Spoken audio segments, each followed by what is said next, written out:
नमो अरिहन्ताणं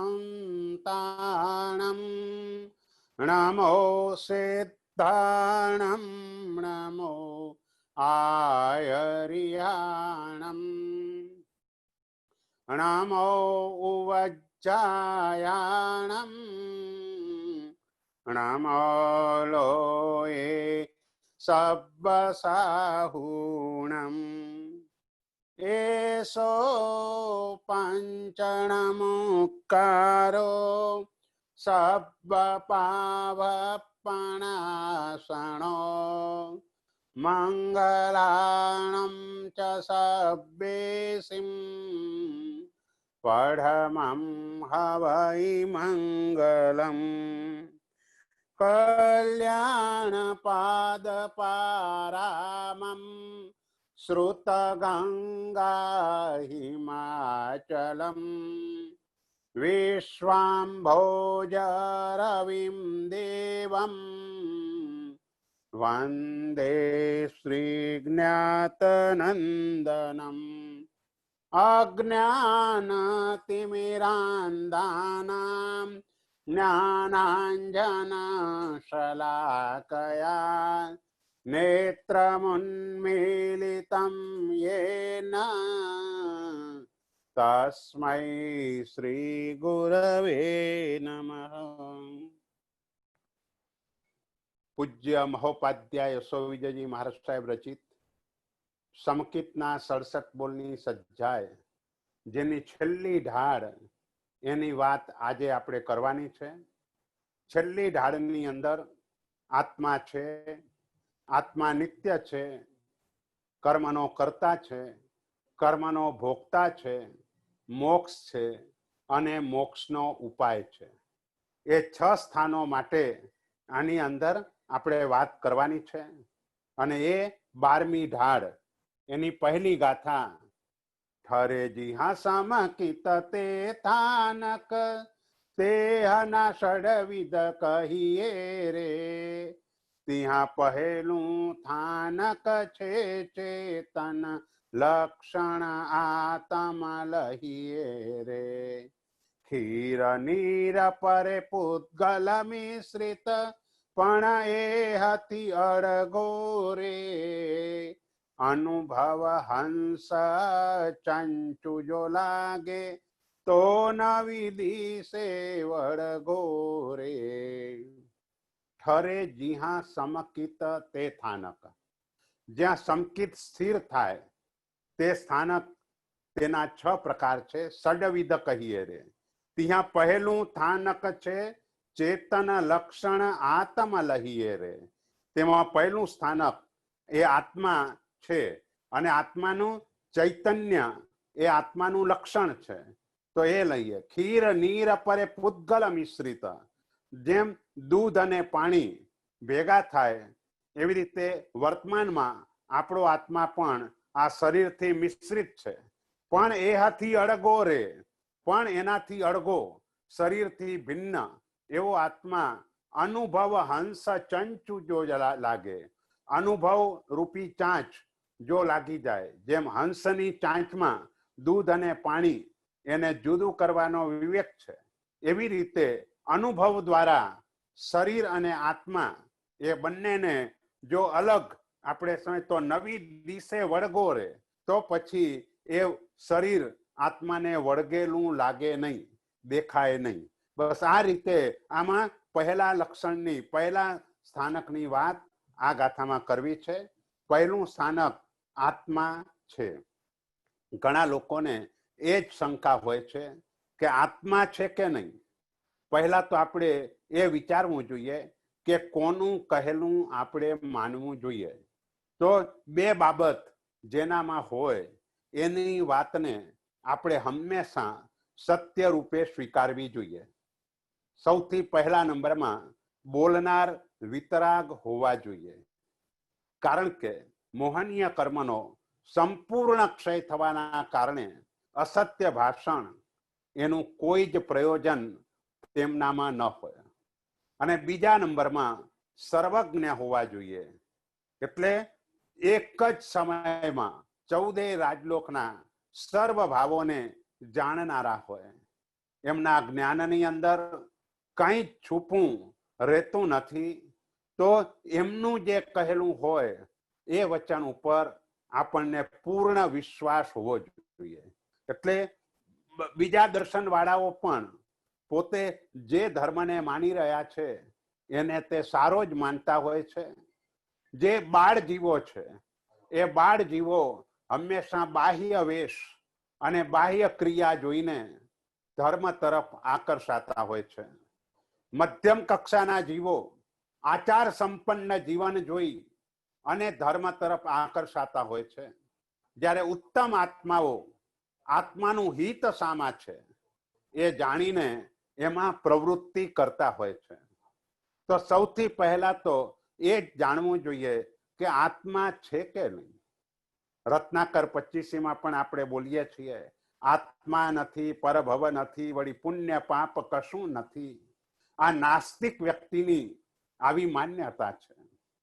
આપણે જેને પણ જોઈએ છે એ કંઈ પણ પ્રવૃત્તિ કરતો દેખાય છે એટલે એનો અર્થ એ કે આત્મા છે. જેમ દૂધ અને પાણી બંને મિશ્રિત થઈ ગયા હોય તો પણ આપણે એને દૂધ રૂપે જ આપણને દેખાય છે.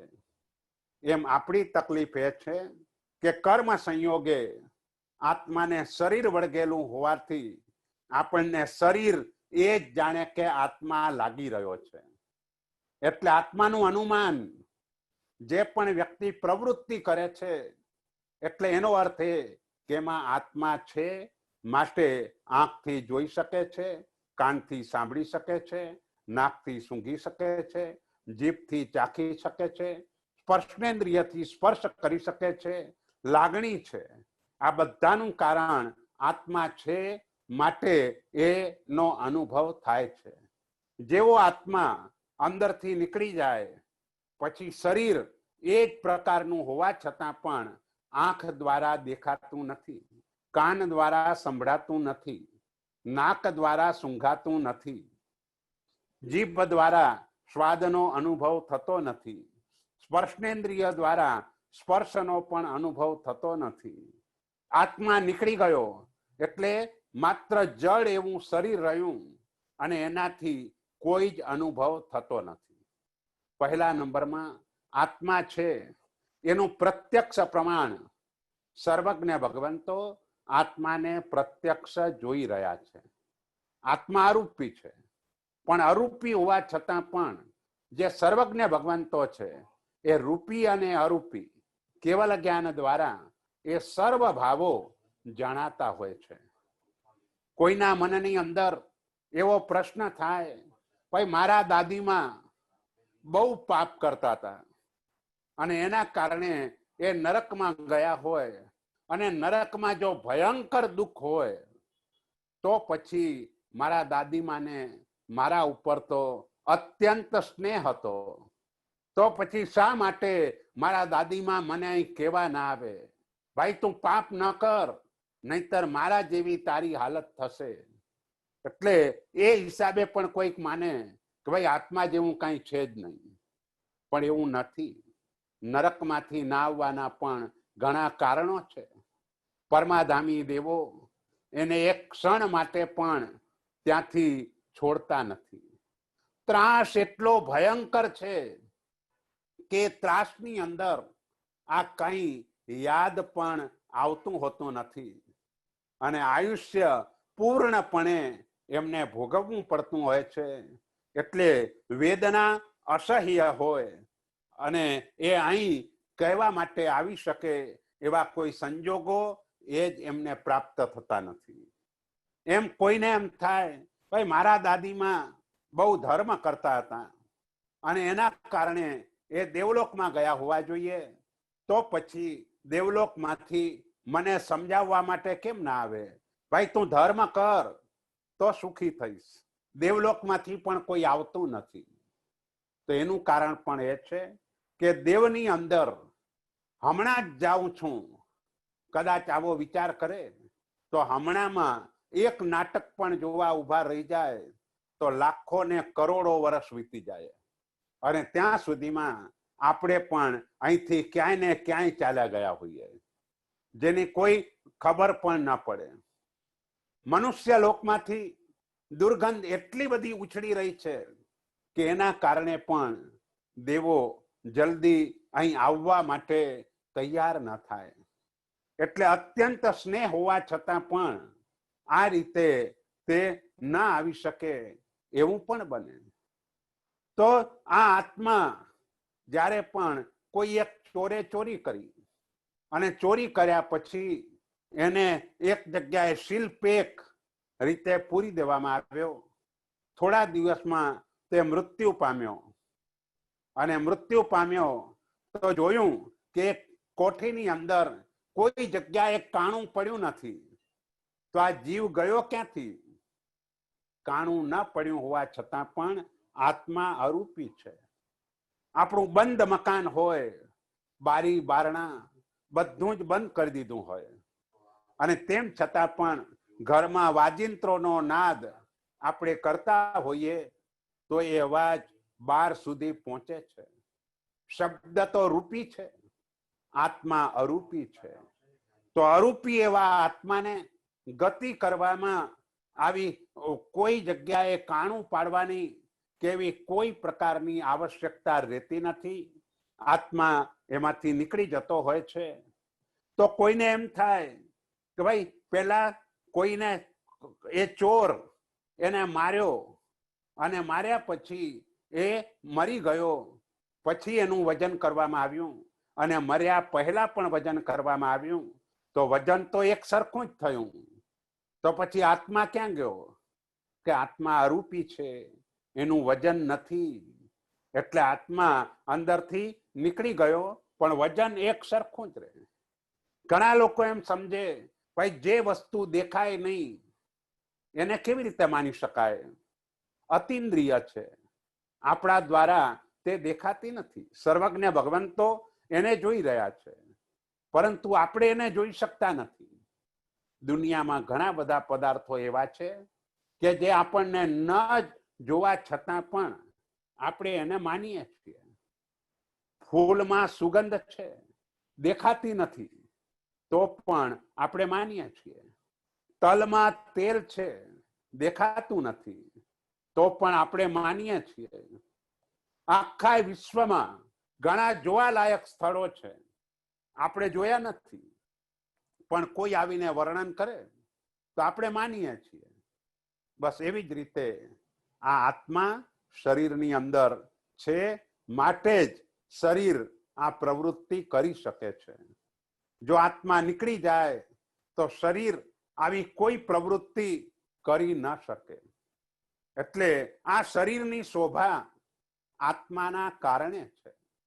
જેવો આત્મા નીકળી ગયો પછી શરીર ગમે તેટલું સુંદર હોય, તીર્થંકર પરમાત્મા જેનું રૂપ અનુત્તર વિમાનવાસી દેવની કાંતિને પણ ઝાંખું પાડે, આવું અદ્ભુત રૂપ જિનેશ્વર પરમાત્માનું હોય, પણ જ્યારે આયુષ્ય પૂર્ણ થાય, એમનો આત્મા સિદ્ધિ ગતિને પ્રાપ્ત કરે, ત્યાર પછી એ દેહને પણ કોઈ રાખતું નથી, સાચવતું નથી.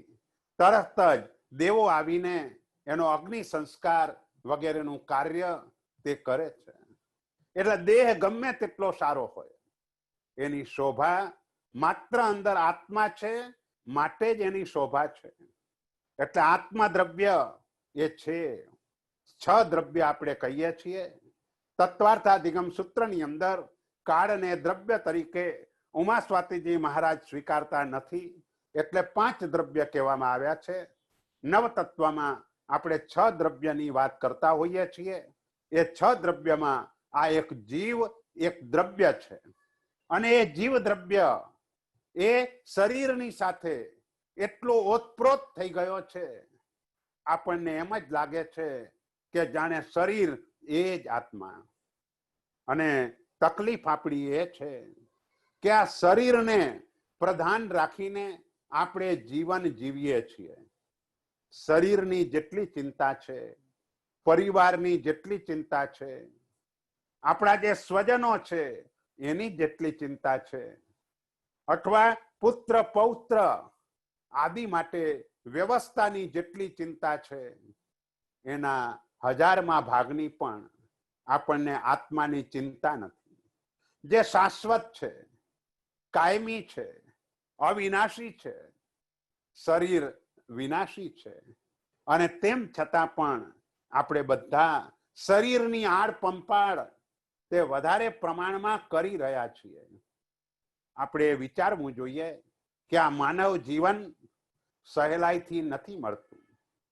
एम कहेवाय छे के एक काळ चक्रनी अंदर आ मनुष्य जीवन एक काळ चक्र एटले 20 कोड़ा कोड़ी सागरोपम। लगभग सांभळ्युं छे ए प्रमाणे ए 20 कोड़ा कोड़ी सागरोपमना समयनी अंदर मानव जन्म मात्र 48 वखत ज प्राप्त थाय छे। एनाथी वधारे वखत आ जन्म आपणने मळतो नथी। अने ए पण केटलो नानो। देव नरकमां जईए तो मोटा मोटा आयुष्यो अने अहीं मानव तरीके आव्या तो अत्यारनुं आयुष्य માંડ 100 વર્ષનું। कदाच धर्म सारी रीते थई शके एवो चौथा आरा जेवो काळ होय तो पण आयुष्य મેક્સિમમ પૂર્વ કરોડ વર્ષનું હોય। એનાથી વધારે આયુષ્ય વાળો માનવ જન્મ એ પણ નકામો છે, કારણ કે એનાથી વધારે આયુષ્ય વાળો માનવ જન્મ યુગલિકોને હોય અને યુગલિક અવસ્થામાં ધર્મ થતો નથી। માનવ જીવનમાં જે કરવા યોગ્ય છે એ મેક્સિમમ પૂર્વ કરોડ વર્ષના આયુષ્ય વાળો જ કરી શકે। એનાથી વધારે આયુષ્ય વાળો ચારિત્ર દેશવીરતી આદि ધર્મોને તે સ્વીકારી શકતો નથી અને એના વિના આત્મકલ્યાણ થતું નથી। માટે આપણે બધાએ ચેતી જવું જોઈએ કે 20 કોડા કોડી સાગરોપમમાંથી માત્ર 48 જ વખત જો આ જન્મ પ્રાપ્ત થવાનો છે તો બાકીના જન્મોની અંદર તો કર્મ જ ગ્રહણ કરવાના છે। એ જે કર્મ ગ્રહણ કર્યા એ બધા કર્મોનો વધારે પડતો નિકાલ થાય એવો માત્ર ને માત્ર આ જન્મ છે અને આ જન્મને આપણે જરૂરિયાત આદિની અંદર વેડફી નાખીએ છીએ। આપણા સંતાનોની પાછળ વેડફી નાખીએ છીએ, સંપત્તિની પાછળ આ જન્મને વેડફી નાખીએ છીએ। તો આગળ જતા આપણું શું થશે? જો આ વિચાર એ કોને આવે? તો કે જેને આત્મહિતની ચિંતા હોય તેને આ વિચાર આવે। અને આત્મહિત કરનાર એને પણ એ વિચારવાનું છે કે મારું સર્વોચ્ચ હિત ક્યાં છે? સર્વોચ્ચ હિત માત્ર ને માત્ર મોક્ષ, જ્યાં કાયમી સંપૂર્ણ સુખ છે અને એના માટેના ઉપાયો પણ છે। એ પાંચમું અને છઠ્ઠું સ્થાન છે, મોક્ષ છે અને મોક્ષના ઉપાયો છે। એટલે ખાતરી થવી જોઈએ કે મોક્ષ છે અને સાથે સાથે મારે મારા આત્માને જો સુખી કરવો હોય તો ત્યાં જ મારે પહોંચવું જોઈએ। એટલે આત્મા દ્રવ્ય એ શરીરથી ભિન્ન છે। આવા પ્રકારનો અનુભવ કોને થાય? કે જે આત્માને સમ્યક દર્શન ગુણની પ્રાપ્તિ થઈ હોય। એ સમ્યક દર્શન ગુણથી યુક્ત એવો આત્મા એ શરીરને પોતાનાથી અલગ માનતો થઈ જાય છે। બોલવામાં તો આપણે પણ બોલીએ છીએ, પણ બોલવું અને માનવું એ બંને વચ્ચે આસમાન જમીનનો ફરક છે। જેની માન્યતા છે એને ઘાણીમાં પીલવામાં આવે તો પણ શરીરની ચિંતા નથી હોતી। એને માથા ઉપર ધગધગતા અંગારાની સગડી મૂકવામાં આવે તો પણ શરીરની ચિંતા નથી હોતી। એના શરીર ઉપરથી ચામડી ઉતારી લેવામાં આવે તો પણ એને શરીરની ચિંતા નથી હોતી, કારણ કે એ સમજે છે કે શરીર અને આત્મા એ ભિન્ન છે અને અનાદિ કાળથી આ શરીરનો સંયોગ આત્માને થયા જ કરે છે। એક જગ્યાએ આયુષ્ય પૂર્ણ થાય, તરત જ નવું શરીર પ્રાપ્ત થઈ જાય. એ આયુષ્ય પૂર્ણ થતાની સાથે વળી નવું શરીર પ્રાપ્ત થાય. આ અનાદિ કાળથી આપણું ચાલ્યું જ આવ્યા કરે છે. એટલે એમ કેવું છે કે શરીર અને આત્મા એ બંને ભિન્ન છે. એને કારણ ભેદથી, સ્વરૂપ ભેદથી, કાર્ય ભેદથી અને પર્યાય ભેદથી જીવ શરીરથી જુદો પડે છે. સૌથી પહેલા કારણ ભેદ. તો આત્મા માટે કોઈ કારણ નથી, કારણ કે આત્મા અનાદિકાળથી છે. અણાઈ જીવે, આત્માની શરૂઆત નથી. આત્મા અનાદિકાળથી છે.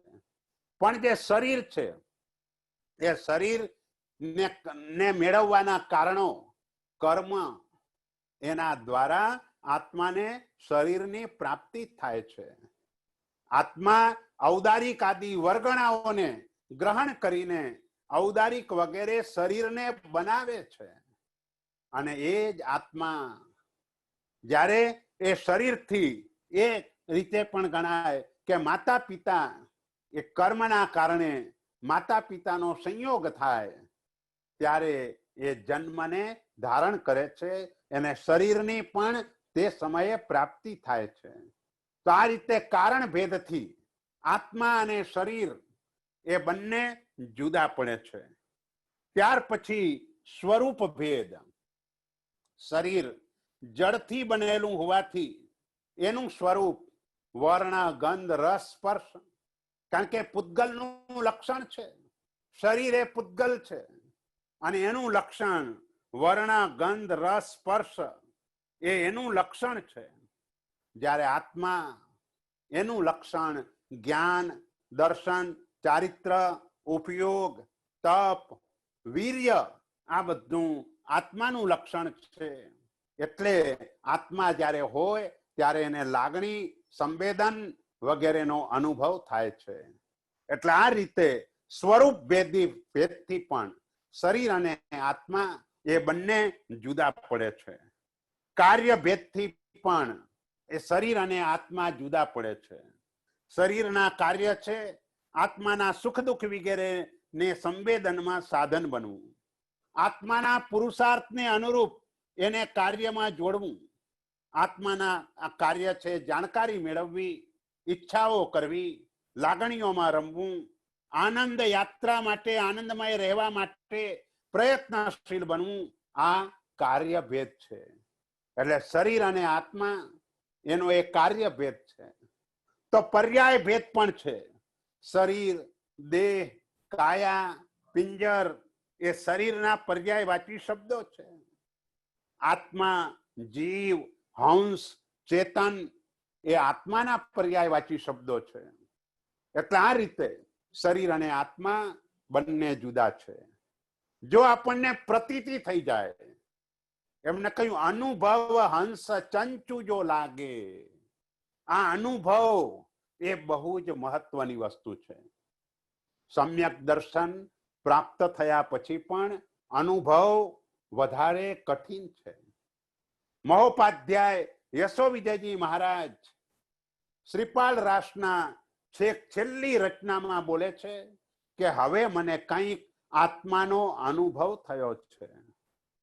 અને આ અનુભવની વાતો પૂજ્યપાદ આચાર્ય ભગવાન કલાપૂર્ણ સુરીશ્વરજી મહારાજે પોતાની જ્ઞાનસારના સ્વાધ્યાય પોતાના માટે એમને જે 2 બુકો લખેલી છે એની અંદર એમને અનુભવનું વર્ણન કર્યું છે. કયા દિવસે, કેટલા વાગે, કયા તીર્થમાં કેવા પ્રકારનો અનુભવ થયો.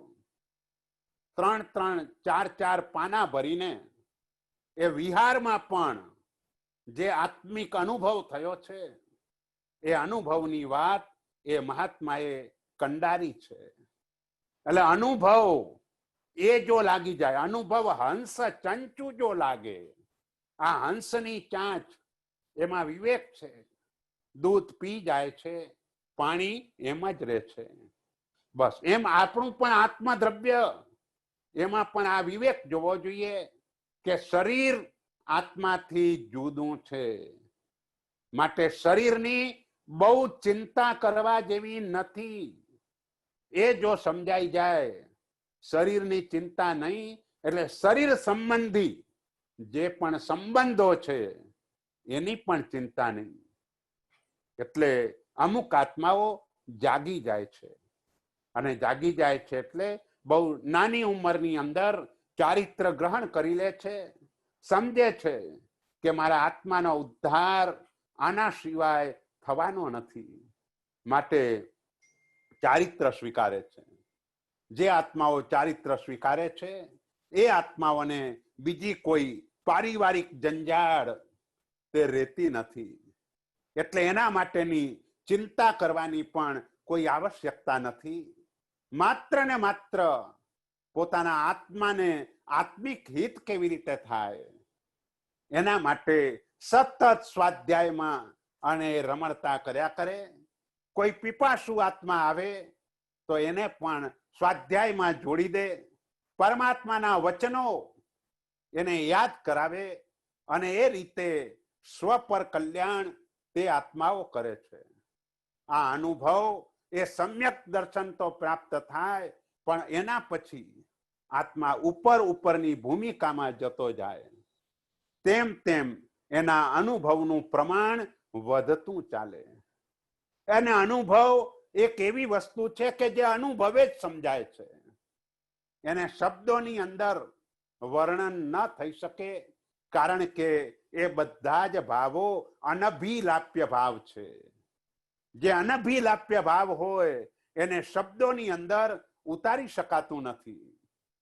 માટે આપણે એ શરીર અને આત્મા બસ બંને ભિન્ન છે, આટલી જો પ્રતીતિ થઈ જાય, આટલી જો શ્રદ્ધા થઈ જાય, તો જ આપણો આગળનો પુરુષાર્થ આપણને આગળની દિશામાં મોહના સામ્રાજ્યમાંથી છૂટવા માટેનો સાહજિક પ્રયત્ન તો જ થઈ શકે. નહીતર આત્મા મોહના સકંજામાંથી જલ્દી છૂટી શકતો નથી. એટલે આ પહેલું સ્થાન છે. પેલા તો નક્કી કરવાનું છે કે મને વિતરાગ સર્વજ્ઞ ભગવંતોએ કહ્યું છે, માટે આત્મા છે. એટલે એ પ્રત્યક્ષ પ્રમાણ થયું. આગમ પ્રમાણ, આગમમાં પણ ઠેર ઠેર આત્માના કલ્યાણ માટેની પ્રવૃત્તિ કરવાનું કહ્યું છે, માટે પણ આત્મા છે. જે ન હોય તો એની વાત કેવી રીતે કરાય? કોઈને આપણે પૂછીએ, ભાઈ રમેશ છે? એ કે ના, રમેશ નથી. તો એનો અર્થ એ થયો કે રમેશ હમણાં ઘરમાં નથી, બહાર ગયો છે, હમણાં આવશે. એટલે રમેશ નથી એનો અર્થ જ કે રમેશ છે, પણ રમેશ નામની વ્યક્તિ હમણાં અહીં હાજર નથી. બસ એમ આત્મા નથી એ જ કે ભાઈ આત્મા છે, નહીતર આત્મા શબ્દ આવ્યો ક્યાંથી?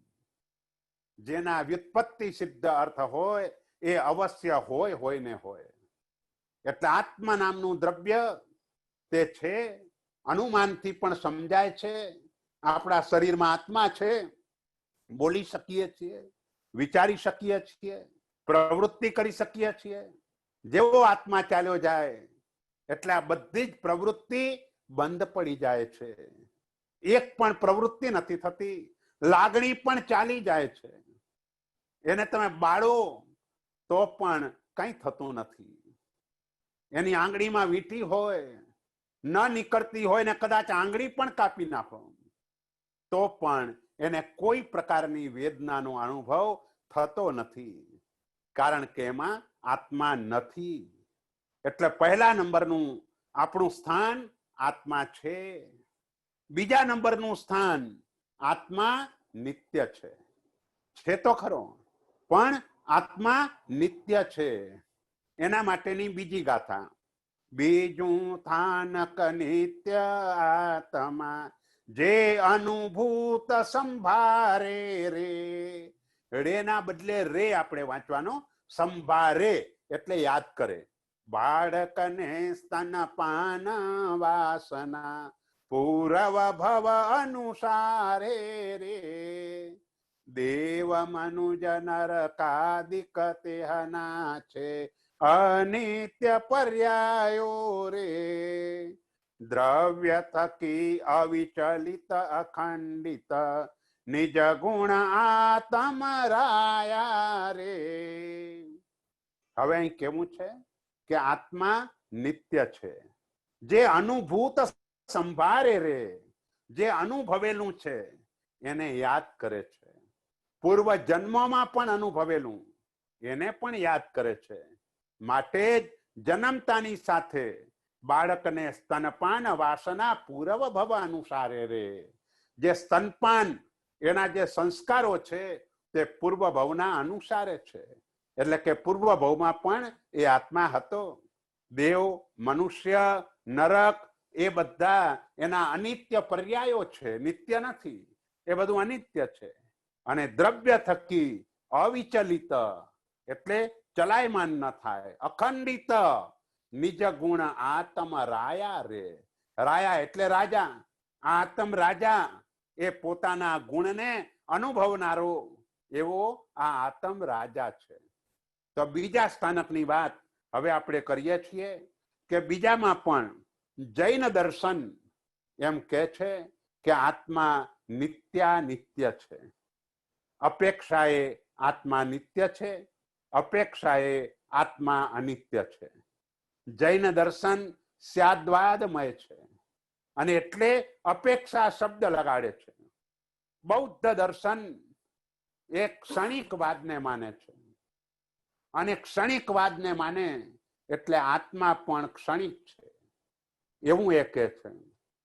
એટલે બૌદ્ધ દર્શનના મતે કોઈની પાસેથી બૌદ્ધ દર્શન વાળો 5 લાખ રૂપિયા લઈ આવ્યો હોય તો જેની પાસેથી 5 લાખ લીધા એ વ્યક્તિ જુદી અને જ્યારે આપવા જાય ત્યારે એ વ્યક્તિ પણ જુદી. કારણ કે ક્ષણે ક્ષણે બધું બદલાયા જ કરે છે, પર્યાય બદલાયા કરે છે. એટલે માત્ર પર્યાયને ગ્રહણ કરે છે, દ્રવ્યને ગ્રહણ નથી કરતો. એટલે બૌદ્ધ દર્શનનો મત એવો થયો કે લગ્ન જે કન્યાની સાથે કરે એ કન્યા જુદી અને વિષય સેવન જે કન્યાની સાથે કરે એ પણ જુદી. કારણ કે ક્ષણિકવાદને સ્વીકારે છે. એટલે ક્ષણિકવાદ એનો અર્થ આ રીતે થાય. એટલે એ રીતે આત્મા માત્ર અનિત્ય છે એવું નથી. સાંખ્ય વગેરે દર્શનો આત્મા કુટસ્થ નિત્ય છે એમ માને છે, માત્ર નિત્યપણું માને છે, અનિત્યપણું એ નથી માનતો. જ્યારે જૈન દર્શન અપેક્ષાએ આત્મા નિત્ય છે, અપેક્ષાએ આત્મા અનિત્ય છે. અનિત્ય એ અપેક્ષાએ કે એના પર્યાયો બદલાયા કરે છે. એક જ ભાવમાં પણ એના પર્યાય બદલાય. બાલ્યાવસ્થા, યુવાવસ્થા, પ્રૌઢાવસ્થા, વૃદ્ધાવસ્થા, આ એક જ ભવના પર્યાયો અને સમયે સમયે પર્યાયો બદલાયા કરે. કારણ કે જેટલો સમય જાય એટલો સમય એ આત્મા જૂનો થઈ ગયો. એટલે તે પેલાનું એટલે પર્યાયની અપેક્ષાએ આ રીતે એના દેવપણું, મનુષ્યપણું, તિર્યંકપણું, નારકપણું. નારકમાં પણ રત્નપ્રભા, શર્કરા પ્રભા, તિર્યંકમાં પણ જલચર, ચતુષ્પદ, એકેન્દ્રિય, બેન્દ્રિય, તેન્દ્રિય, ચૌરેન્દ્રિય, પંચેન્દ્રિય. એકેન્દ્રિયમાં પણ પૃથ્વી, પાણી, અગ્નિ, વાયુ, વનસ્પતિ. વનસ્પતિમાં પણ ભીંડો, તુરિયા, ગલકા, ગાજર, બટાટા, મૂળા, કાંદા, લસણ. આ રીતે આ બધા જુદા જુદા પર્યાયો છે અને આ પર્યાયોની પ્રાપ્તિ આત્માને પોતાના કર્મના અનુસારે થાય છે. જે રીતે જીવનની અંદર કર્મ કરે, સારું કે ખરાબ, તે પ્રમાણે એને આ પ્રકારના પર્યાયો પ્રાપ્ત થતા હોય છે. આપણને બધાને આહાર, ભય, મૈથુન, પરિગ્રહ આ બધી સંજ્ઞાઓનો વળગાડ છે. એનું કારણ એ છે કે આપણો આત્મા અનાદિકાળથી આ સંસારમાં છે. દરેક યોનિમાં જઈને આવ્યો છે અને જઈને આવ્યો હોવાના કારણે ત્યાંના સંસ્કારો એ પણ આત્મામાં છે. તિર્યંચ ગતિના આહાર સંજ્ઞાના સંસ્કારો પણ અત્યંત દ્રઢ રીતે છે. એટલે ભૂખ ન લાગી હોવા છતાં પણ ભાવતી વસ્તુ આવી જાય તરત ખાવાની ઈચ્છા થઈ જાય છે. એનું કારણ આહાર સંજ્ઞા છે. અને આ સંજ્ઞા આ જન્મની નથી, પૂર્વ જન્મમાંથી આપણે બધા લઈને આવ્યા છીએ. સાપને જોઈને ડર લાગે છે, મરણનો વિચાર કરતા પણ ડર લાગે છે. એ ભય સંજ્ઞા પણ આપણે પૂર્વ જન્મમાંથી લઈને આવેલા છીએ. વિજાતીય એનું દર્શન થતા જ મનની અંદર વિકૃતિના ભાવો ઉત્પન્ન થઈ જાય છે કે ચક્ષુને ટીવી આદિના દૃશ્યો જોવાના ગમે છે, નાકને સુગંધી પદાર્થો એની સુગંધ ગમે છે. એનું કારણ પણ પૂર્વ જન્મના સંસ્કારો છે.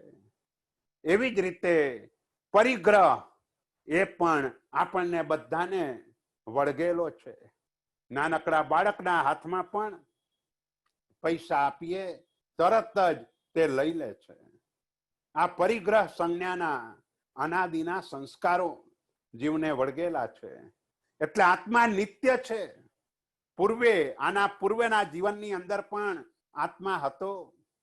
માટે જ તમે જોઈ રહ્યા છો કે દરેક જીવો એની પરિસ્થિતિ જુદા જુદા પ્રકારની છે. જ્યાં વિચિત્ર પરિસ્થિતિઓ જોવા મળે છે. અને વિચિત્ર પરિસ્થિતિઓનું કારણ દરેકનું પોતપોતાનું કર્મ છે. આપણે જે પ્રમાણે પ્રવૃત્તિ કરીએ, જેવા પ્રકારની વૃત્તિ હોય, ક્યાંક એવું બને પ્રવૃત્તિ ખરાબ હોય, વૃત્તિ સારી હોય, ક્યાંક પ્રવૃત્તિ સારી હોય, વૃત્તિ ખરાબ હોય, બની શકે. તો એ રીતે આત્મા કર્મનું પણ ઉપાર્જન કરતો હોય છે. એટલે આત્મા નિત્ય છે. અત્યારે છીએ, આના પહેલા પણ આત્મા હતો, એમના આગળના ભાવમાં પણ હતો, એનાથી આગળના ભાવમાં પણ હતો, એનાથી આગળના ભાવમાં પણ હતો. આમ જીવ અનંત અનંત કાળ સુધી નિગોદમાં રહ્યો. અને ત્યાર પછી જ્યારે કોઈ સિદ્ધ પરમાત્મા એક સિદ્ધ થયા અને આપણો બહાર નીકળવામાં નંબર લાગ્યો, ત્યાર પછી અકામ નિર્જરા કરતા કરતા કરતા આપણે આગળ વધ્યા, અહીં સુધી પહોંચ્યા. આવા માનવ જન્મ પણ ઘણી વખત પ્રાપ્ત થયા, પરંતુ મોટા ભાગના નકામા ગયા. કારણ કે ત્યાં જઈને માત્ર ને માત્ર એ આરામ બીજા જન્મમાં ન મળ્યું હોય અને આ જન્મમાં મળે એટલે રાજીનો રેડ થઈ જાય અને પોતાનું આખું જીવન આની પાછળ વ્યતીત કરી દે. ક્યારે આયુષ્ય પૂર્ણ થઈ જાય કઈ ખબર પણ ન પડે અને નવી કમાણી કઈ થઈ ન હોય. નવી કમાણી ન કરી હોય એટલે આત્મા બિચારો દુર્ગતિની અંદર પાછો ચાલ્યો જાય.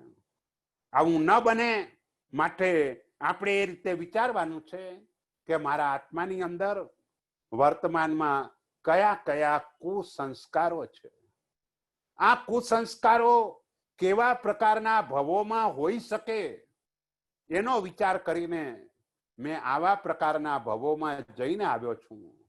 માટે આવા કુસંસ્કારો છે. મારે આ કુસંસ્કારોને ધડમૂળથી જડમૂળથી મારે એને દૂર કરી દેવા છે. અને એના માટે લક્ષ્ય જોઈએ. અને એ જો લક્ષ્ય નક્કી કરી અને એક એક કુસંસ્કારને મૂળમાંથી પકડીને મનને ગમે કે ન ગમે, મનને તો હંમેશા કોઈ પોતાની પ્રશંસા કરે એમાં જ એને આનંદ આવતો હોય છે. અને જે સ્વાર્થી લોકો છે એ તો આપણી ખોટી બાબતની પણ પ્રશંસા કરે, કારણ કે આપણી પાસેથી એને કામ કઢાવવું છે. માટે એ રીતે પણ એ કરતા હોય, પરંતુ આપણે એ તરફ લેશ માત્ર પણ જોવાનું નથી. આપણે તો માત્ર એ જ જોવાનું કયા કુસંસ્કારો છે, કેવી રીતે દૂર થઈ શકે. ક્રોધ, ગુસ્સો વધારે આવે છે તો એને મારે દૂર કરવો છે.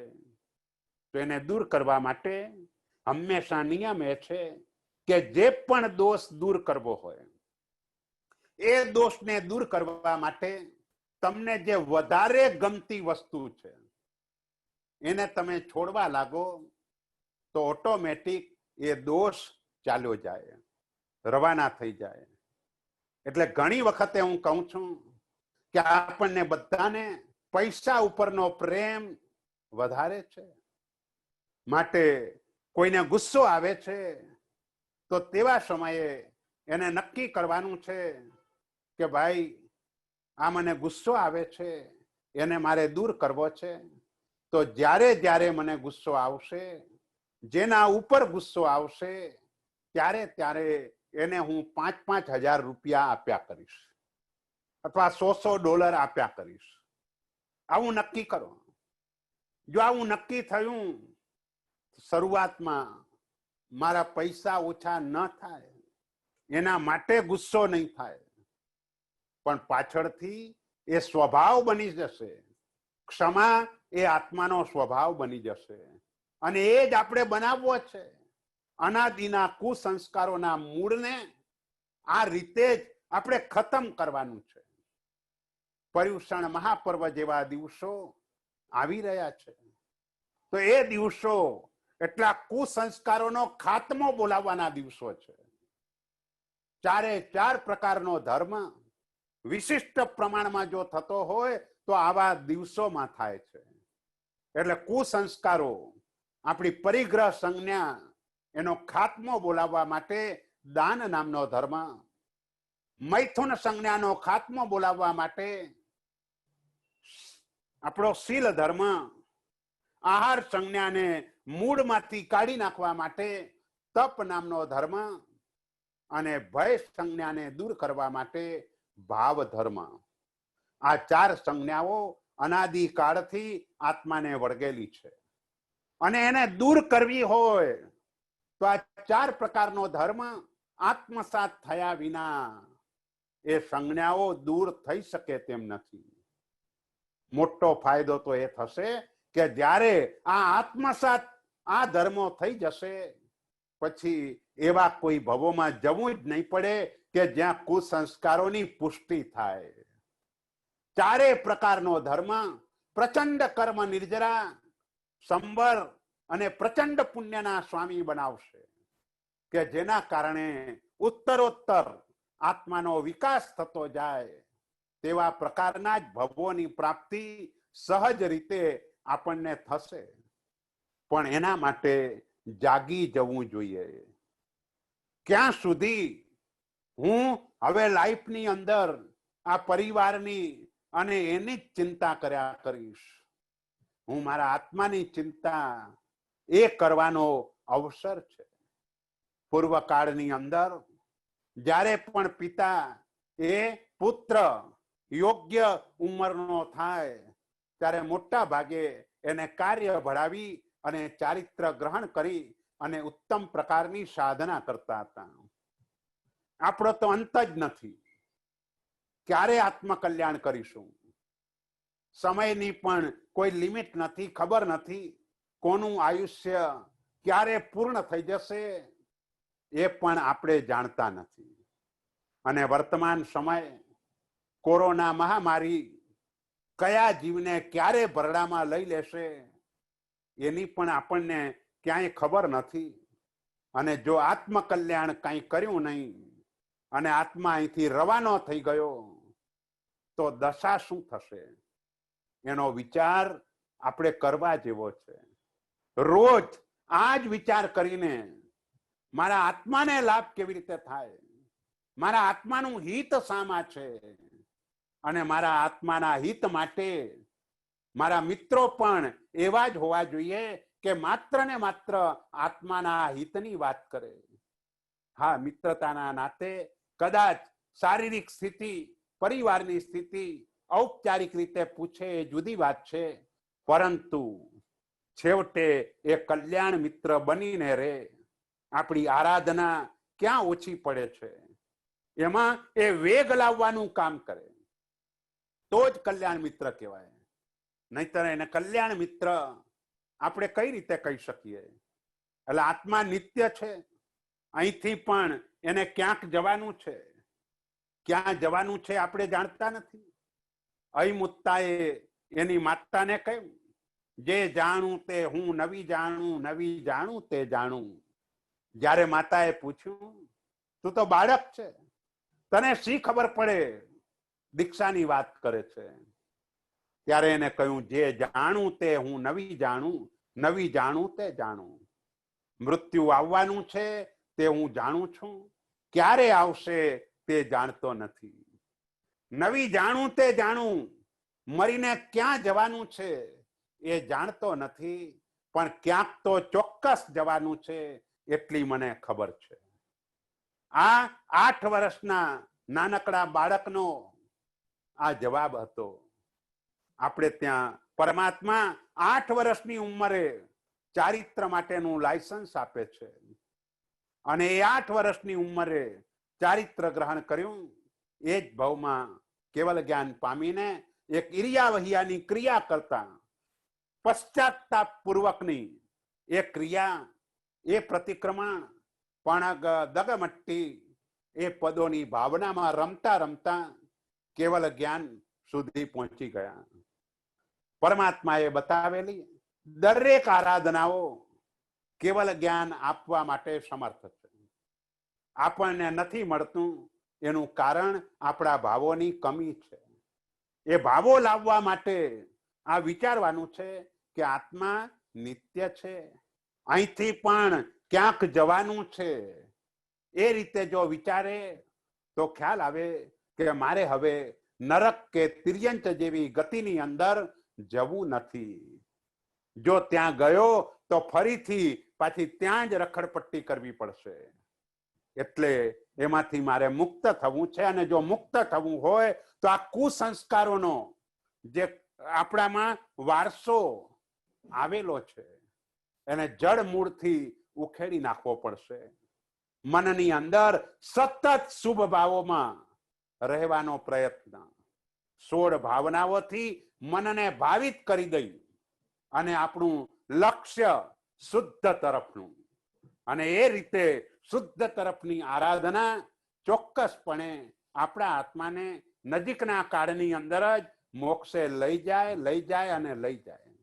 એમાં કોઈ જાતની ક્યાંય શંકા નથી. 3જા નંબરનું સ્થાન છે, આત્મા કર્મનો કર્તા છે. 3જું સ્થાનક ચેતન કરતા, કર્મ તણે છે યોગે રે, કર્મ તણે સંયોગે રે. કુંભકાર જીમ કુંભ તણો, જગદંડાદિક સંયોગે રે. નિશ્ચયથી નિજ ગુણનો કરતા, અનુપચરિત વ્યવહારે રે. દ્રવ્ય કર્મનો નગરાદિકનો, તે ઉપચાર પ્રકારે રે. આત્માને સમ્યક દર્શન પ્રાપ્ત થાય, પ્રાપ્ત થયા પછી ટક્યા પછી વધારે વિશુદ્ધ થાય, એના માટેના આ 6 સ્થાનો છે. અને 6 સ્થાનો એ જો આત્મસાત થઈ જાય, જાણીએ તો છીએ પણ આત્મસાત થઈ જાય તો જ આત્મકલ્યાણ નિશ્ચિત છે. જો આત્મસાત ન થાય તો આત્મકલ્યાણ ન થાય. 3જું સ્થાનક ચેતન એટલે આત્મા કરતા, કર્મ તણે સંયોગે રે. કર્મના સંયોગના કારણે આત્માને જે નથી ગમતું એવું પણ કાર્ય કરવું પડે છે. ચેતન કરતા એટલે એ કરતા આ દ્રષ્ટિએ છે કે કર્મનો સંયોગ હોવાના કારણે આત્મા આ રીતે કરતા છે.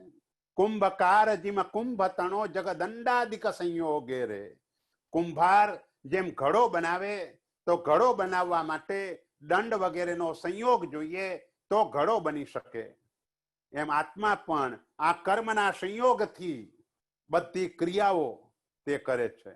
નિશ્ચયથી નિજ ગુણનો કરતા, અને નિશ્ચયથી આત્મા પોતાના ગુણનો કરતા છે. અનુપચરિત વ્યવહારે રે. આ વ્યવહાર નય એના બે પ્રકાર છે, અનુપચરિત અને ઉપચરિત વ્યવહાર નય. જે ઉપચરિત વ્યવહાર નય છે એ આપણે વ્યવહારમાં ઉપયોગ કરીએ છીએ તે છે. અનુપચરિત વ્યવહાર નય નિશ્ચય નયની નજદીકનો છે. એના દ્વારા તરત નિશ્ચય નય આત્માને આવતો હોય છે. દ્રવ્ય કર્મનો નગરાદિકનો તે ઉપચાર પ્રકારે રે. એટલે એ હું આ નગરનો રાજા છું, હું આ પેઢીનો માલિક છું, મેં કર્યું માટે થયું, આ બધો જે ઉપચાર છે એ વ્યવહાર નયથી આપણે બોલતા હોઈએ છીએ. એટલે હવે ત્રીજું સ્થાનક, આમ સામાન્ય વાત તો આપણે કરી દીધી કે આત્મા છે, આત્મા નિત્ય છે. હવે આગળ વધીને કે છે ભાઈ આત્મા નિત્ય તો છે પણ સાથે સાથે કર્મનો કર્તા પણ છે. સમયે સમયે આત્મા 7 કર્મ બાંધ્યા જ કરે છે. મન વચન કાયાની પ્રવૃત્તિ જ્યાં સુધી ચાલુ છે ત્યાં સુધી કર્મનો આશ્રવ ચાલુ છે. સિમંદર સ્વામી પરમાત્માને પણ મન વચન કાયાની પ્રવૃત્તિ ચાલુ છે, માટે સાતાવેદનિયા નામના કર્મનો આશ્રવ એમને પણ ચાલુ છે.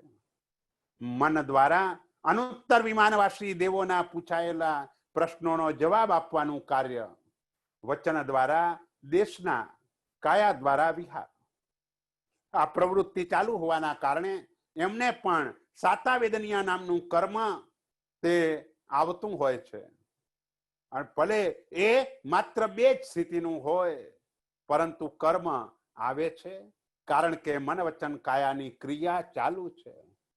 પરંતુ એની સાથે જો કષાય ભળેલો હોય તો પછી એ કર્મ આત્માની સાથે એવું ચિકાસ વાળું ચોંટી જાય છે અને બહુ લાંબી સ્થિતિનું હોય છે. આપણે વર્તમાનમાં સમયે સમયે જે કર્મ બાંધીએ છીએ એ મિનિમમ અંતઃ કોટા કોટી સાગરોપમ એટલી સ્થિતિ વાળું હોય છે. આનાથી ઓછી સ્થિતિ વાળું કર્મ આપણે બાંધતા નથી. આત્માને હોલસેલનો વ્યાપાર જ ગમે છે, રિટેલ વ્યાપાર ગમતો નથી.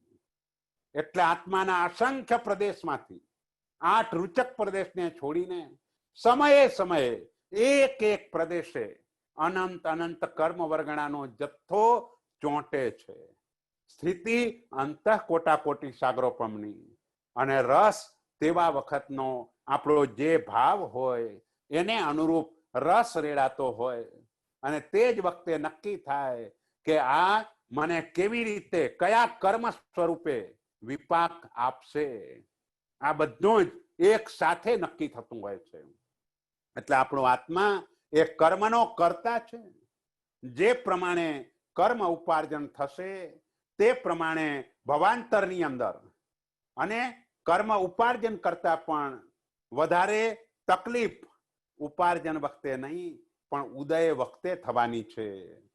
ઉપાર્જન તો આનંદમાં આવીને જીવ કરી દેતો હોય છે.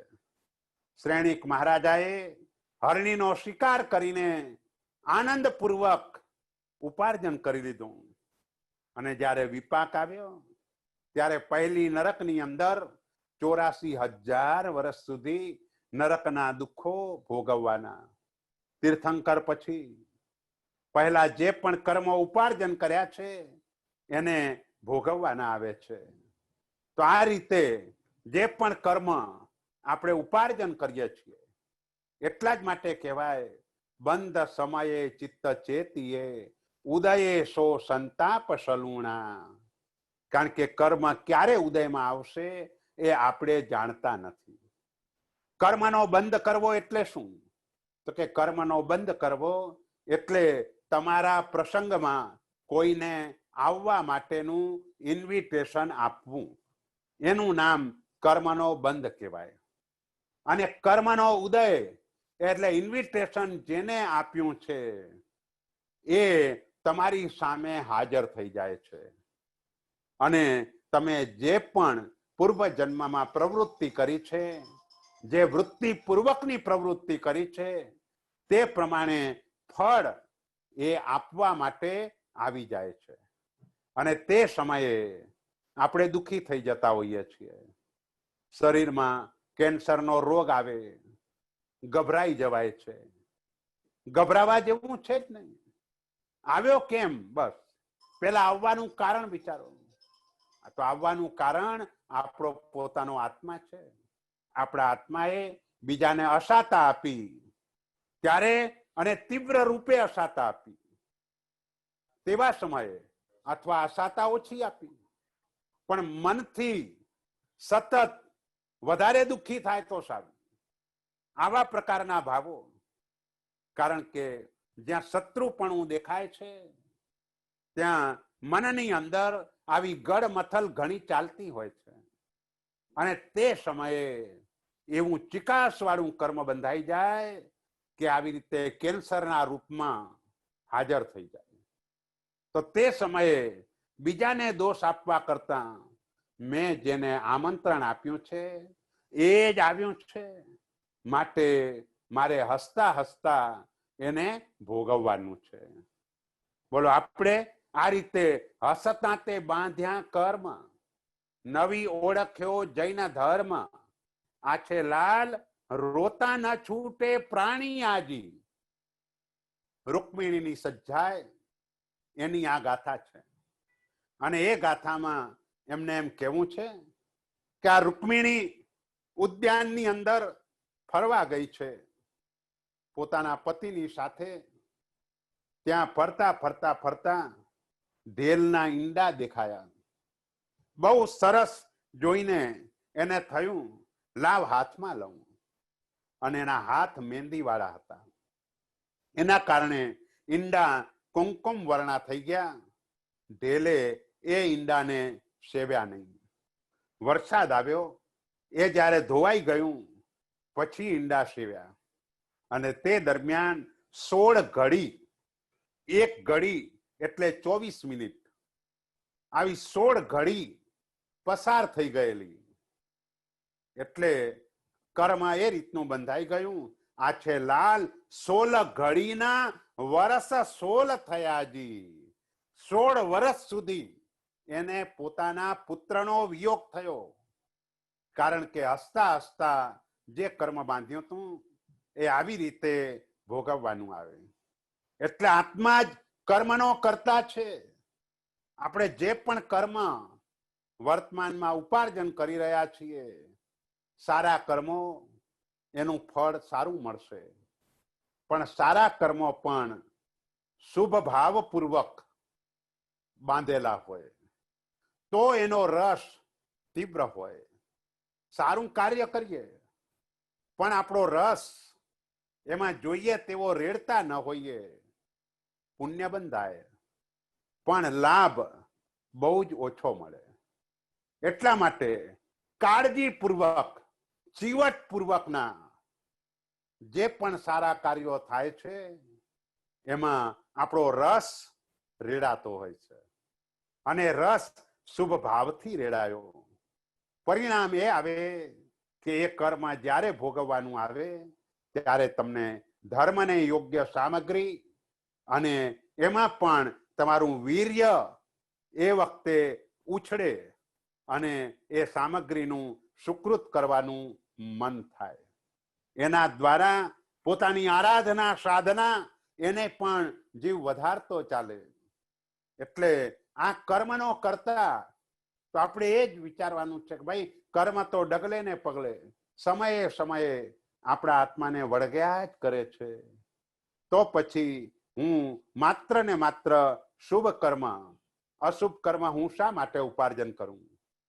અને કદાચિત ઉપાર્જન થઈ જાય તો પણ હું એમાં રસ શા માટે રેડું? સંસારમાં બેઠેલો છું, માટે સાંસારિક પ્રવૃત્તિઓ મારે કરવી પડે છે, પણ એમાં હું રસ ન રેડું તો પછી જેમ ફ્યુઝ ન હોય, ફ્યુઝ ઉડી જાય એટલે લાઈટ ના થાય. તમે સ્વિચ ગમે તેટલી દબાવો, કઈ થવાનું નથી. એમ રસનો ફ્યુઝ, પાપ રસનો ફ્યુઝ એ ઉડી જાય તો તમને કોઈ સજા ન કરી શકે. આપણા સ્વાધ્યાય એનું મુખ્ય લક્ષ્ય એક આ છે. સંસારી જીવન છે, બધાને અમુક પ્રવૃત્તિઓ કરવી પડતી હોય છે, પણ એ પ્રવૃત્તિ રસપૂર્વકની ન થાય, બસ આટલું થઈ જાય. અને જે પણ ધર્મ પ્રવૃત્તિ કરીએ, એટલે હમણાં કેટલાક દિવસથી પર્યુષણ મહાપર્વ આવી રહ્યા છે, એને અનુલક્ષીને પ્રતિક્રમણની વિધિનો ક્રમ વગેરે આપણે જોઈ રહ્યા છીએ. એ સાંભળ્યા પછી એ ક્રિયા કરવામાં ઉલ્લાસ જાગે, ઉત્સાહ જાગે, પ્રચંડ વીર્યાંતરાય કર્મનો ક્ષયોક્ષમ થાય. જ્યાં ઉત્સાહ જાગે શુભમાં, ત્યાં વીર્યાંતરાયનો એ પ્રકારનો ક્ષયોક્ષમ થાય. અને અશુભની અંદર જો રસપૂર્વક થયું તો વીર્યાંતરાય કર્મનો બંધ તીવ્ર રીતે થાય. કારણ કે આખરે એમાં આપણું વીર્ય જ રેડાય છે, અને વીર્ય રેડાવાના કારણે તે રીતે બનતું હોય છે. તો આત્મા આ રીતે કર્મનો કર્તા છે, અને નિજ ગુણનો કર્તા. નિશ્ચય નહીંથી આત્મા નિજ ગુણનો કર્તા. નિજ ગુણ, દર્શન, જ્ઞાન, ચારિત્ર, આપણા આત્માના અનંત ગુણો, એ અનંત ગુણોનો કર્તા એ આત્મા નિશ્ચય નહીંથી તે છે. અને આપણે એને પ્રગટાવવાનું છે. અને એની અંદર એકી સાથે બધા જ ગુણો માટે ઉદ્યમ કરવા કરતા જે વધારે પ્રિય હોય, કોઈને સ્વાધ્યાય વધારે પ્રિય છે, કોઈને તપ વધારે પ્રિય છે, કોઈને પરોપકાર વધારે પ્રિય છે, કોઈને વ્યાવચ્ચ વધારે પ્રિય છે, કોઈને સાધુ સાધ્વીજી ભગવંતોનો સહવાસ વધારે ગમે છે, કોઈને યાત્રિકો માટેની વ્યવસ્થા કરવાની વધારે ફાવે છે, કોઈને શાસન ની અંદર લાભ કેવી રીતે થાય એના રસ હોવાના કારણે એનું મન એ દિશામાં જ જતું જોવા મળે છે. જ્યાં રસ હોય પણ શુભ પ્રવૃત્તિ, શાસન માટેની પ્રવૃત્તિ, એમાં જ્યાં પણ રસ હોય ત્યાં એ ગુણને વધારે ને વધારે વિકસાવતા જવાનું. લાભ શું થાય? તો કે જ્યાં રુચિ હોય ત્યાં વીર્ય સહજતાથી સ્ફૂર્તું હોય. હંમેશા નિયમ છે. દેવચંદ્રજી મહારાજાના શબ્દો છે, રુચિ અનુયાયી વીર્ય. આપણી જ્યાં રુચિ હોય, પૈસા કમાવાની રુચિ હોય તો રાત દિવસ આપણું વીર્ય એ જ દિશામાં ફોરવાતું હોય, મન પણ એ જ દિશામાં ચાલે. આ વિઘ્નોને કેવી રીતે દૂર કરવું, પૈસા કેવી રીતે મળે, એ જ મનની અંદર ચાલ્યા કરતું હોય. કારણ કે રુચિ પૈસા કમાવાની છે, માટે વીર્ય ત્યાં દોડવાનું છે. જેને રુચિ ધર્મની જોડવાની છે. મોટા ભાગના લોકો પર્યુષણ મહાપર્વની અંદર પણ જે ધર્મ પ્રવૃત્તિ કરે છે તે ઓઘ સંજ્ઞાથી કરતા જોવા મળે છે. આપણે વાસ્તવિક ધર્મ કરવાનો છે. ઓઘ સંજ્ઞાથી કરાતો ધર્મ એ ધર્મ સંજ્ઞાના કારણે થઈ રહેલો ધર્મ છે, અને એ પૂરતો નથી.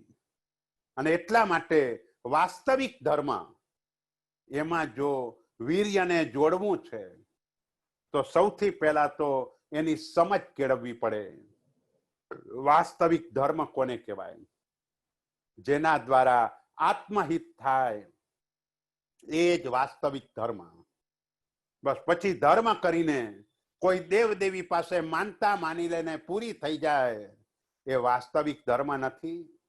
એ તો સંસારને વધારવાનું કામ છે. આવી રીતે તો ઘણું સંસારમાં ભટક્યા. હવે ન જ ભટકવું હોય તો અરિહંત મળ્યા છે, તો બીજા કોઈની પાસે શાના માટે જવાનું? માગવાનું પણ શાના માટે? શ્રાવક દીન કદાપી ન હોય, એ કોઈની પાસે યાચના ન કરે. એનામાં દાક્ષિણ્યતા વગેરે ગુણો એ પણ સહજ હોય, ઉદારતા પણ હોય.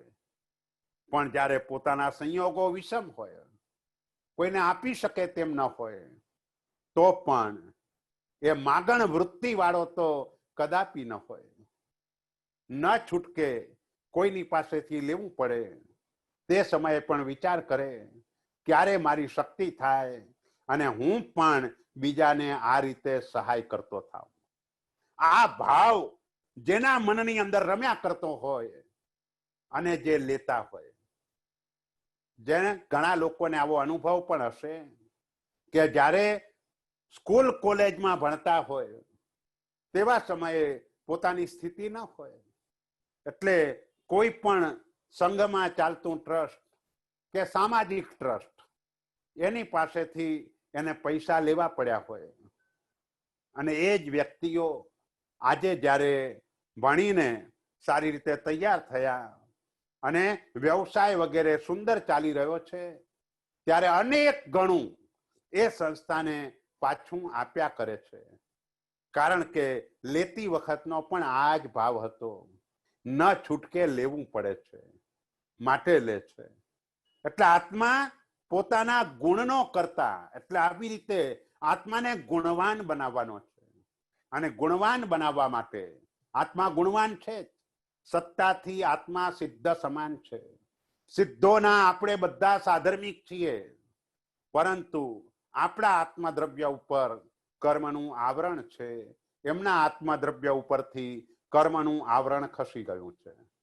પણ અનંત સિદ્ધ પરમાત્માઓ બધા જ આપણને માત્ર ને માત્ર સાધર્મિક તરીકે જ જુએ છે. આપણા પર્યાય તરીકે કોઈ સિદ્ધ પરમાત્મા આપણને જોતા નથી.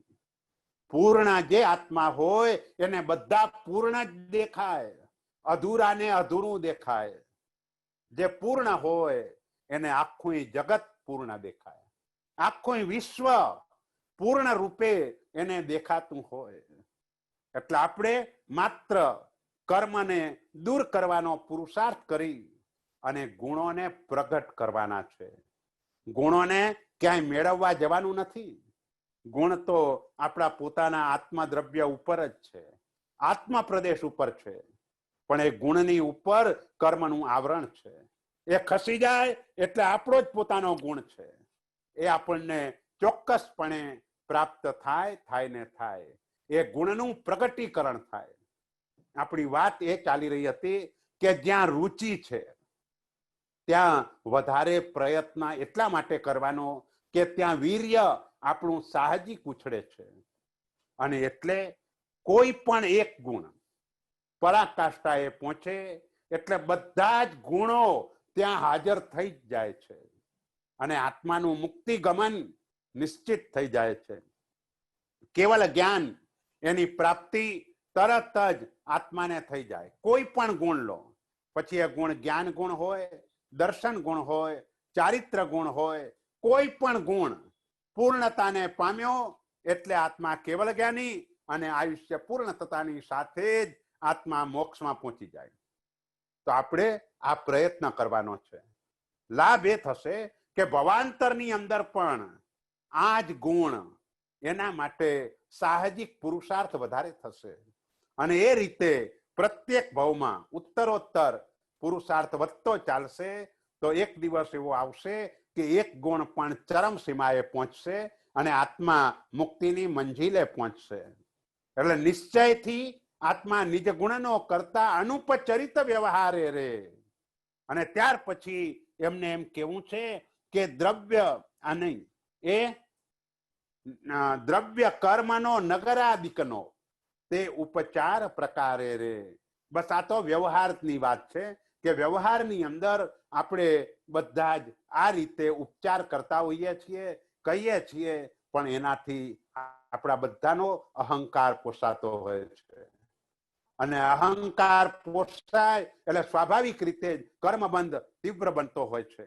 આપણે કંઈ કરતા નથી, બધું કોઈનું પણ ભલું આપણે કરી રહ્યા છીએ એવું આપણને લાગે છે, પણ હકીકતની અંદર એ જીવ આપણને લાભ આપી રહ્યો છે. લેનાર વ્યક્તિ આપણા ઉપર મોટો ઉપકાર કરી રહ્યો છે. એ ભાવ આપણે લાવવાનો છે. હું આપું છું આવા પ્રકારનો જો ભાવ આવી ગયો તો એના દ્વારા કદાચ અહમ આવવાની શક્યતા વધી જશે. જ્યારે એ વ્યક્તિ મળશે તેવા સમયે પણ એને જોઈને આપણા ભાવો કેવા હશે એ જાણતા નથી. એટલે આ ભાવો આપણા ટકાવી રાખવા માટે બને તેટલું સુકૃત ગુપ્ત રીતે જો થતું હોય તો આ ભાવોને ટકાવવા થોડા સહેલા થઈ જાય. જાહેર થઈ જાય તો ભાવને ટકાવવા મુશ્કેલ થઈ જાય. હા, જાહેર થવાથી લોકો અનુમોદના કરે, લોકોને લાભ મળે, પણ મોટા ભાગે આ પ્રશંસા સાંભળવી સહેલી છે પણ પચાવવી અઘરી છે. એ પચી ન શકે એટલે આપણને ત્યાં નીચ ગોત્ર કર્મ બંધાઈ જાય. પેલાને તો લાભ જ થયો, જેને અનુમોદના કરી એને લાભ થઈ ગયો અને આપણે નુકસાનીના ખાડામાં ઉતરી જઈએ. તો આવું આપણે નથી કરવું. એટલે અહીં એમ કેવું છે કે આ વ્યવહાર નય એટલે અપેક્ષા, દ્રષ્ટિ, અભિપ્રાય, આ બધાને નય કહેવાય છે. જેમ કોઈ કે જ્ઞાનથી મોક્ષ થાય છે, કોઈ કે છે ક્રિયાથી મોક્ષ થાય છે. એ બંને જુદા જુદા નયો છે, અપેક્ષા છે. પણ કોઈ એમ કે જ્ઞાનથી જ મોક્ષ થાય છે તો પછી એ નય મટીને દુર્નય બની જાય છે. દુર્નય એટલે એને બધાનો અપલાપ કરી દીધો. જ્ઞાન સિવાય ક્રિયા વગેરેનો અપલાપ થઈ ગયો, માટે એ દુર્નય કહેવાય. કોઈ કે ક્રિયાથી જ મોક્ષ થાય છે તો જ્ઞાનનો અપલાપ કરી દીધો, એ પણ બરાબર ન કહેવાય. જૈન દર્શન આ રીતે અનેકાંતમય છે અને અનેકાંતમય હોવાના કારણે જ અહીં અપેક્ષા શબ્દ એનો આપણે ઉપયોગ કરતા હોઈએ છીએ કે આત્મા અપેક્ષા એ નિત્ય છે. જ્યાં પણ જાય છે ત્યાં આત્મા દ્રવ્ય અનુવાજ, માત્ર એનું શરીર બદલાયા કરે છે. અને અનિત્ય એટલે જુદા જુદા પર્યાયો જે પ્રાપ્ત થાય છે તે અનિત્ય છે. એટલે આત્મા છે. પહેલા નંબરમાં આત્માની સાબિતી પ્રત્યક્ષ પ્રમાણથી, અનુમાન પ્રમાણથી, આગમ પ્રમાણથી, આ બધી રીતે આત્માની સાબિતી થઈ શકે. અને એ સાબિતી થયા પછી હવે કારણ કે આત્મા છે તો એના હિત માટેની પ્રવૃત્તિ કરવી જોઈએ. અને હિત માટેની પ્રવૃત્તિ એ સર્વોચ્ચ હિત મોક્ષમાં છે, માટે મોક્ષ છે અને મોક્ષનો ઉપાય છે. અને અહીં આત્મા છે તો હવે આત્મા કેવો છે કે આત્મા નિત્ય છે. એટલે અપેક્ષા એ આત્મા નિત્ય છે. તો નિત્ય છે માટે વર્તમાન જીવનની અંદર જે પણ ઘટનાઓ બની રહી છે તે પૂર્વ જન્મોના કર્મોના આધારે બની રહી છે. કારણ કે આત્મા એ જ છે. એને પૂર્વ જન્મોની અંદર અમુક પ્રકારના કર્મો ઉપાર્જન કરેલા છે અને એ વર્તમાનમાં ઉદયમાં આવતા, જેમ પરમાત્મા મહાવીર દેવના કાનમાં ખીલા ઠોકાયા તો એ કર્મ 18માં ત્રિપૃષ્ઠ વાસુદેવના ભવની અંદર બંધાયેલું હતું તો એ ઉદયમાં આવી ગયું. એટલે આપણે બંધ સમયે જ સાવધાની રાખવાની છે. એટલે ત્રીજા નંબરનું જે આપણું સ્થાન છે તે આત્મા કર્મનો કર્તા છે. માત્ર કરે તે ભરે એટલું જ નહીં, અન્ય ધર્મીઓ તો કરે કે ભાઈ જે કરશે તે ભોગવશે, આપણે શું. અહીં કરશે નહીં, જે વરે તે મરે, જે વરે તે ભોગવે. વરે એટલે મનથી પણ જે વિચારે એને પણ દંડ થાય. તંદુલિયો મત્સ્ય મનથી વિચારે છે. જો હું હોઉં તો આ એક પણ માછલાને આવી રીતે જવા ન દઉં. બસ આ મનથી વિચાર કરવા માત્રથી પણ 7મી નરકમાં 33 સાગરોપમના આયુષ્યની અંદર એ આત્મા ચાલ્યો જાય છે. એટલે વરે તે ભરે, આ બહુ મહત્વનું છે. શુભમાં પણ તમે વરો એટલે કે શુભમાં પણ તમે અનુમોદના કરો તો એનો પણ એટલો જ લાભ. પેલું હરણ સાઈડ ઉપર ઊભું છે, કઠિયારો મહાત્માને ઓરાવી રહ્યો છે અને તે વખતે હરણ માત્ર મનની અંદર વિચાર કરે છે. ધન્ય છે મહાત્માને, આવું ઉત્તમ જીવન જીવી રહ્યા છે અને ધન્ય છે આ સુપાત્ર દાન આ રીતે કરી રહ્યા છે તેમને. અને તે જ વખતે મસ્તક ઉપર ડાળ પડી અને ત્રણેયનું મૃત્યુ થયું. ત્રણે એક જ સ્થાનમાં 5મા દેવલોકમાં દેવ તરીકે ઉત્પન્ન થયા. કરણ કરાવણ ને અનુમોદન સરીખા ફળ નિપજાયો રે. એટલે આપણે પણ આ વિચારવાનું છે કે વરે એટલે કે મનથી પણ જો ખોટા વિચારો કર્યા તો એની સજા પણ ભયંકર થવાની છે. માટે મનથી ખોટા વિચારો કરવાનું છોડી દેવાનું છે. આ 3 સ્થાનની વાત આજે કરી. હવે પછીના સ્થાન આત્મા કર્મનો ભોગતા છે, મોક્ષ છે અને મોક્ષનો ઉપાય છે. એ 3 સ્થાનની વાત આપણે આવતીકાલે કરીશું. પ્રશ્નોત્તરીનો સમય થયો છે, એટલે જેના જે પ્રશ્નો હોય એ પ્રશ્નો બોલો. પ્રણામ ગુરુજી, ખૂબ ખૂબ આભાર. થોડા પ્રશ્ન ચેટમાં આવ્યા છે. પહેલો પ્રશ્ન છે કે યુગલિક ઇઝ મનુષ્ય બીજો ભાવ છે, તો દેવગતિમાં સીધો મોક્ષમાં જતો રહે છે એ યુગલિક ભાવ? ના, યુગલિક કદાપી ડાયરેક્ટ મોક્ષમાં ન જાય. યુગલિક માટેનો નિયમ એ છે કે મરીને દેવગતિમાં જ જાય, અને દેવગતિમાં પણ યુગલિકનું જે આયુષ્ય છે એટલું અથવા તો એનાથી ઓછા આયુષ્યમાં જ જાય, એનાથી મોટા આયુષ્યમાં દેવલોકમાં પણ ન જાય. એટલે યુગલિક તિર્યંચ હોય કે મનુષ્ય હોય, બંને પ્રકારના યુગલિકો મરીને દેવ જ થાય. અને એનું કારણ અલ્પ કસાઈપણું છે, કારણ કે એને કલ્પવૃક્ષ પાસેથી બધું મળતું હોવાના કારણે કસાયો સ્વાભાવિક રીતે જ કરવા પડતા નથી. કસાયોના કોઈ નિમિત્ત પણ એવા મળતા નથી. માટે એ જીવો મરીને દેવલોકમાં જાય છે, અને મોક્ષમાં જવા માટે પાછું મનુષ્યમાં તો આવવું જ પડે. એના વિના મોક્ષમાં ન જઈ શકાય. એટલે યુગલિક સિવાયનો કર્મભૂમિમાં મનુષ્ય તરીકે આવી સાધના કરી ચારિત્ર પાડી અને મોક્ષે જઈ શકે. આભાર. બીજો પ્રશ્ન ચેટનો છે કે શું નિશ્ચય અને વ્યવહાર જ આત્માનો કરતા છે? ના, આત્માનો કરતા નહીં. આત્મા 2 રીતે છે, નિશ્ચય નયથી અને વ્યવહાર નયથી. તો નિશ્ચય નયથી ગુણનો કરતા છે, અને વ્યવહાર નયથી કર્મના અનુસારે એને કર્મ પ્રવૃત્તિ કરવી પડે છે. એટલે આ 2 નય છે, નિશ્ચય નય અને વ્યવહાર નય. જેમ ધારો કે આપણે સામાયિક કરીએ છીએ, તો આપણું જે સામાયિક થાય છે તે વ્યવહારથી થાય છે. પણ નિશ્ચય નય શું? તો કે સામાયિક દ્વારા સમતા ગુણની પ્રાપ્તિ. અને ખરેખર જો સમતા ગુણની પ્રાપ્તિ થઈ જાય, અને એવા પ્રકારની સમતા કે કોઈ તલવારનો ઘા કરે કે ચંદનનું વિલેપન કરે, બંને તરફ એક સરખો ભાવ રહે, આવા પ્રકારની સમતા જો આત્મામાં આવી ગઈ તો આત્માએ સમતા નામનો ગુણ જે પ્રાપ્ત કર્યો એ નિશ્ચયથી થયું, અને ક્રિયા જે થઈ તે વ્યવહારથી થઈ. આભાર. હવે ચેટમાં થોડા જે રેઝ હેન્ડ થયા છે એમને અનમ્યુટ કરું છું. પહેલો છે આઈફોન, તમને અનમ્યુટ કરવા માટે રિક્વેસ્ટ મોકલીએ છે. IPhone please unmute yourself. JPMS પણ છે, જેપીએમએસ ને પણ મોકલું છું પહેલા. હા, જેપીએમએસ તમને પણ રિક્વેસ્ટ મોકલીએ છે.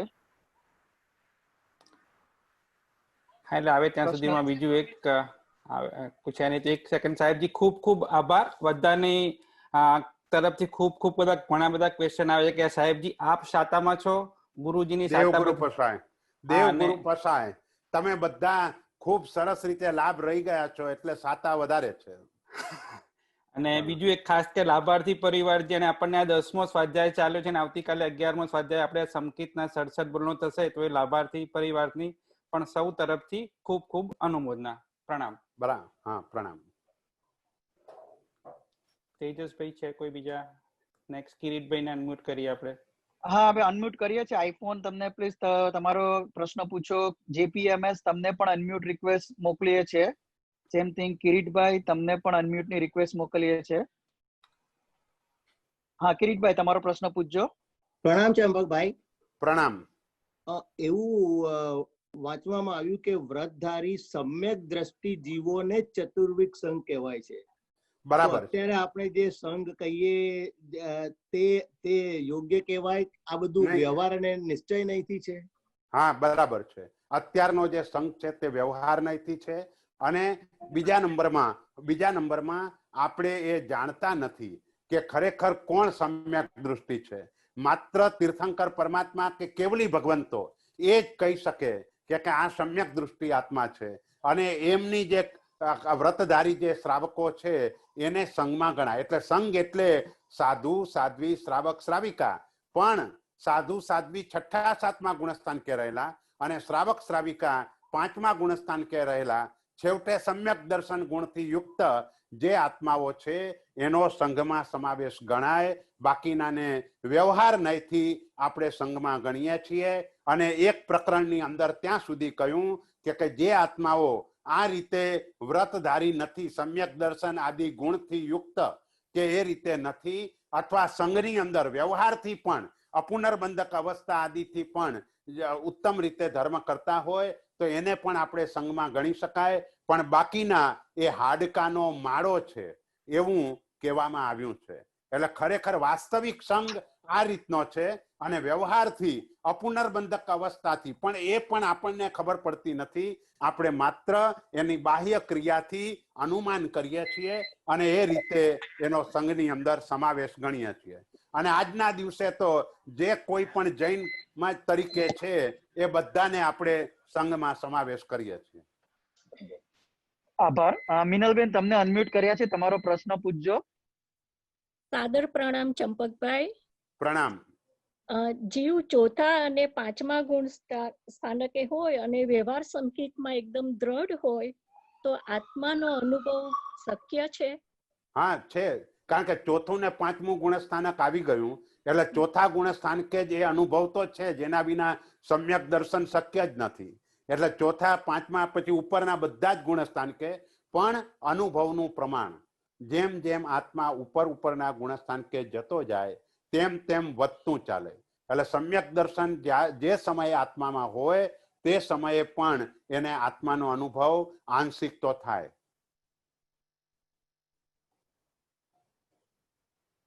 બોલો આગળ. દિનેશભાઈ, તમને અનમ્યુટ રિક્વેસ્ટ મોકલું છું. ત્યારબાદ સુધીરભાઈ, તમને પણ અનમ્યુટ રિક્વેસ્ટ મોકલું છું. દિનેશભાઈ, તમારો પ્રશ્ન પૂછજો. પ્રણામ ગુરુજી. પ્રણામ. આપે કહ્યું એ પ્રમાણે કોઈ પણ આત્માનો ગુણ પૂર્ણતા પામે તે આત્મા હંમેશા કેવલ જ્ઞાની બને અને બને. તો મને સમજાવશો કે પૂર્ણતા એટલે શું? ગુણની પૂર્ણતા. જો ગુણની પૂર્ણતા, દાખલા તરીકે સમ્યક દર્શન, બરાબર, તો એ ગુણની પૂર્ણતા એટલે ક્ષાયિક સંકિત. જ્ઞાન ગુણની પૂર્ણતા એટલે કેવલ જ્ઞાન. ચારિત્ર ગુણની પૂર્ણતા એટલે ક્ષાયિક ભાવનું યથાખ્યાત ચારિત્ર. એટલે આ એનું સ્ટેજ છે.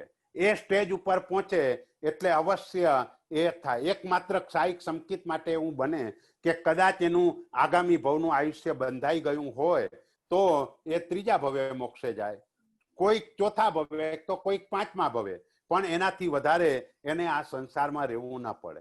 એટલે કોઈ પણ ગુણ જે પણ આત્માનો હોય, સમતા એ પણ ચરમ સીમાએ પહોંચી જાય એટલે કેવળ જ્ઞાન થઈ જ જાય.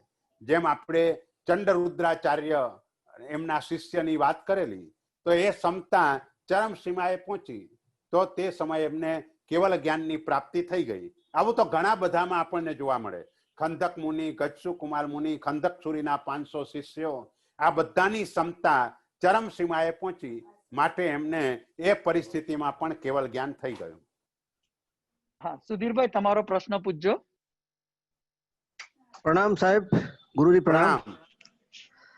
સાહેબ, આ જે કહેવામાં આવે છે કે શત્રુંજય તીર્થની યાત્રા કરનાર દુર્ભવી કે અભવ્ય ન કરી શકે, લઘુભવી જીવ જ કરી શકે, તો એ લઘુભવી જીવ જ કરી શકતો હોય તો એનો કાળ કેટલો ગણવો? આપણે ત્યાં જે આત્માનો ચરમાવર્ત કાળમાં પ્રવેશ નથી થયો એને આપણે દુર્ભવ્ય તરીકે ઓળખીએ છીએ. એટલે એક પૂતગલ પરાવર્ત, બસ એટલો કાળ એ હોય તો એ રીતે એ થઈ ગયો ત્યાં કને. અને હજુ વધારે નજદીક આવવું હોય તો અપુનર્બંધક અવસ્થા એ રીતે થાય. પણ અહીં દુર્ભવ્ય અભવ્ય તે લાજે આપણે સ્તવનમાં પણ બોલીએ છીએ. તો એમાં જે દુર્ભવ્ય છે એટલે જેનો સંસાર પૂતગલ પરાવર્તથી વધારે બાકી છે એવા જીવોને દુર્ભવ્ય કહેવાય, અને બાકીના બધા એનાથી ઓછા સમયગાળા વાળા. આભાર. પ્રમોદભાઈ, તમને અનમ્યુટ કર્યા છે, તમારો પ્રશ્ન પૂછજો. અને ત્યારબાદ મુકેશભાઈ અને પ્રજ્ઞાબેન, તમને અનમ્યુટ કરીએ છીએ. પ્રણામ ગુરુજી. ખૂબ ખૂબ અનુમોદના. આપણે હમણાં આપણે કીધું આખા કાળચક્રમાં 20 કરોડા કોટી સાગરોપમમાં મનુષ્ય ભવ આપણને 48 વખત મળે છે. અને આપણે આ બાજુ એમ બી કીધું શાસ્ત્રમાં કે આપણે મેરુ પર્વત પર ઢગલો થઈ જાય એટલા અસંખ્ય ઓઘા આપણે લીધા, અને ઓઘા આપણે હંમેશા મનુષ્ય ભવમાં જ લઈ શકીએ. 48 ભવ અને અસંખ્ય ભવ માનવના, કારણ કે જે 48 ભવ જે છે એક કાળચક્રના છે. જ્યારે આપણે તો અનાદિકાળથી છીએ એટલે અત્યાર સુધી અનંત અનંત અનંત કાળચક્ર પસાર થઈ ગયા. એટલા માટે એ સારી રીતે ઘટી શકે.